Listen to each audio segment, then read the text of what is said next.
mar kale oo adduunku dhuganaya ayay Moscow hareer martay cadawgeeda guunka ee Washington loolanka kaalinta hore hindisaha hubka wax gumaada waxa uu halkan dhow arlada ilaahayna isku cidhiidhshaana waa laga gacan sareeyay Moscow balse samada sare iyo Gantaallo shanjibaar codkooda ka dheeraynaya ayaa lagu loodin kari laayay Ruushka burbur iyo baaba laxaadle ayuu horseedaya diiradda halka uu saarana waxa uu ku ekeenayaa mid baroor diiq loo sameeyo kahor intaanu gaadhin hubkan oo dunida ku cusub dawlado badan u jeel qabaan horumarintiisa Washingtonna dhaqaale amankaaga ku doonayso shiinuhu helitaankiisa kharash badan kuma bixin oo jineeradiisa ayaa markiiba helay maadada tartanka hubka ugu baabiinta badan ee Ruush Mareykanka ayaa isi soo taraya markii Moscow sheegatay guusha inay gantaaladan warshada ka soo saartay Gantaalka HYPERSONIC hubka jiilka cusub ee dhibaatada badan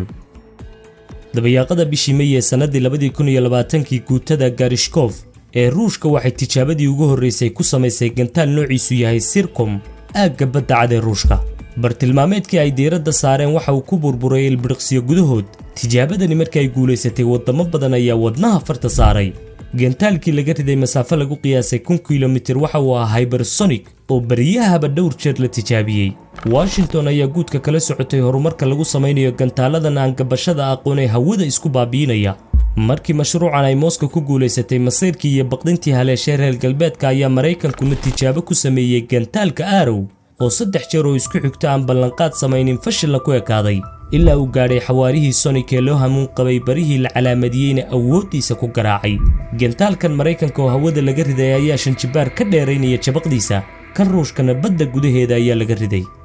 gantaalada HYPERSONIC waxay dunida galiyeen loolan ishubayneed oo dawladaha itaalka badan ay iskugu hub urursanayaan tan ugu yaabka badanna waa inuu dhowr jibaar ka dheeraynayo jabaqdiisa hubkan cusubi nidaamka difaacyada cirka ee Iron Dome-ku khaati ayay ka taagan yihiin xawaaraha daran ee uu jarayo gantaalkani suurtagalnimada soo ridistiisuna waa waxaan la saadaalin karin hubkani waxa uu ku duulaa jawi hoose marka loo eego gantaalada balaastiga ee hore loo hindisay khubarada Mareykanka ee gacanta ku haysa horumarinta HYPERSONIC waxay cadeeyeen in laga kordhin karo xawaaraha intaas taasoo la mid ah inuu 6200 kilomitir jari karo saacadii kaliyaata wargeyska The Times ee Britain ka soo baxa waxa uu warbixin ka qoray sheegaysa in dawlado badan ay u hamuum qabaan helitaanka hubkan halista badan Ruushka Shiinaha iyo Mareykanka waa kuwa hogaaminaya haysashada gantaaladan shaydaanka xawaaraha aerodynamicska maareynta kuleylka oogadiisa sare iyo istiraatiijiyadda godbartilmaameedkiisuba waa kuwa ku fadhiya cilmiga tiknoolajiyadda casriga iyo fiisigiska hal abuuran aragtiyo badan ayaa ku hoos dhuumanaya aaladan wax kumaadaysa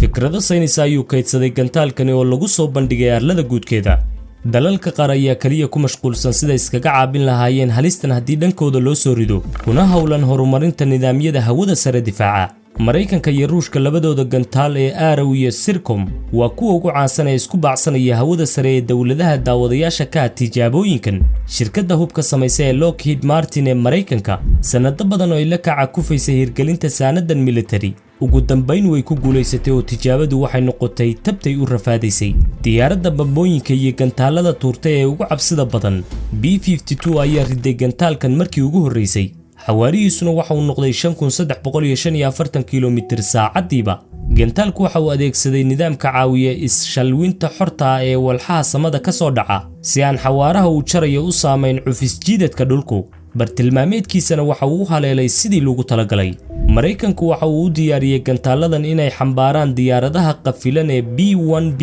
halkii diyaarad waxay qaadi kartaa 30 gantaal oo gudaha ugu jira dhaqaalaha ku kacaysana waa 480 milyan oo dollarka Mareykanka sida ay sheegeen ila xogogaaleeyay gantaalka Ruushku hindisay ee Sircom waa sheeko kale ka warankiisu xawaaraha uu jaray tijaabadiisu waxay noqotay 9 maq ama in ka badan 10,000 kilomitir saacadiiba joogga uu ku duulayana waa 20 kilomitir hawada sare Mareykanka cagsigiisa Moscow waxay hubkan ku kaabaysaa awoodeeda ciidamada badda oo gantaalkan tijaabiyay markii ugu horeysay si ay ugu taag helaan inay baabiiyaan maraakiibta diyaaradaha xambaara iyo waliba gujisiyada badda gunteeda gooshaya Moscow waxay cadeysay in hanaan kasta oo difaac cirka uusan iska caabin karin balanbalna uu horseedayo hubkani uuna yahay saanad gabagabayn karta casriga xambaarayaasha diyaaradaha dagaalka ee badda ku sugan waxa uu kaga gadisan yahay gantaalka Moscow ee HYPERSONIC ah dhigiisa waa inuu yahay gantaalkii ugu horeeyay jabaqda dhowr jeer ka dheereeya haddana leh baalal uu kaga dusi karo lakabiyada hawada sare ee cufka badan ceebta kaliya ee lagu aflagaadeyn karo gantaalkani waa inuusan ka gudbi karin bal tilmaameed ka durugsan 1,000 kilomitir balse waxa lagu rakibi karaa madaxyada wax gumaada hawlaha loo igmadayna waxa uu u gudanayaa sida ugu habboon oo aan qalad lahayn loolanku uu socdaa miisaankuna waxa uu badan yahay dhanka Moscow shiinuhu hindisihiisa ayuu ku jiraa walow tijaabooyin uu sameeyay ay guul ku dhamaadeen halista Ruushku dunida ku soo kordhiyay waa mid ka diyaar garowgeeda leh marka loo eego dagaalka Ukraine ka socday iyo hanjabaadaha Ruush Mareykanka mustaqbalka hubkani waa mid xambaarsan kadisyo badan oo aan la filanayn huquuqda ugu badanna waxay haysaa dawladaha iyo cadaawadda gacanka hadalka ay kala dhaxayso iyo libta helay ayay kula tahay Fadlan faalladaada xagga hoose noogu